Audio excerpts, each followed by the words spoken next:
রংতুলির ছোঁয়ায় নান্দনিক সাজে গৌরব আর প্রতিবাদের স্মারক কেন্দ্রীয় শহীদ মিনার। মূল বেদি আর পিচ ঢালা রাজপথে সাদা, হলুদ, গোলাপি ও নীল রঙের আলপনা।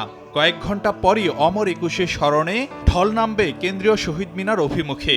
আর তাই শেষ সময়ের ব্যস্ততায় শিল্পীরা দেয়ালে দেয়ালে ফুটিয়ে তোলা হয় ভাষা সংগ্রাম সহ জাতির গৌরব গাঁথা। এটা আমরা নিজস্ব ভালো লাগা থেকে আমরা করতে আসি। বাংলাটাকে আসলে আমরা আলপনার মাধ্যমে ফুটিয়ে তুলি, সবাই একসাথে একত্র হয়ে। ২১ মানে হার না মানা, মাথা নত না করা লড়াইয়ের অনুপ্রেরণা। তাই তো দিবসটি ঘিরে আগ্রহের কমতি নেই বাঙালির। আন্তর্জাতিক মাতৃভাষা দিবসের আগের দিনই অনেকে আসেন কেন্দ্রীয় শহীদ মিনারে। নতুন প্রজন্মকে পরিচয় করান গৌরবময় অধ্যায়ের সঙ্গে। ভাষা শহীদদের স্মরণ করে আমি এটা দেখতে এসেছি।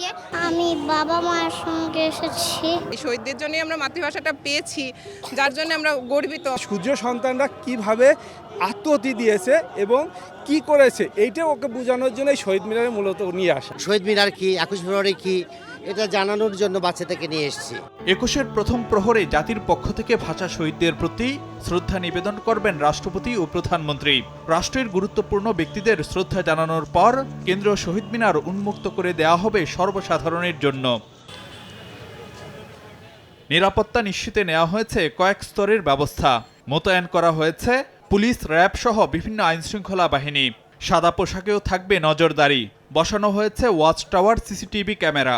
সতর্ক অবস্থানে dog squad, bomb disposal unit. কোনো নিরাপত্তা সংখ্যা নেই, তথাপি আমাদের নিয়মিত মোতায়েনের পাশাপাশি সোয়াট, dog squad, bomb disposal team, crime scene unit সার্বক্ষণিক প্রস্তুত থাকবে। নিরাপত্তাজনিত কোনো রকম থ্রেট নাই, তবে আমাদের সব ধরনের প্রস্তুতি আছে। প্রত্যেকটা সেক্টরই আমাদের ফুট পেট্রোল, গাড়ির পেট্রোল এবং স্ট্রাইকিং রিজার্ভ থাকবে।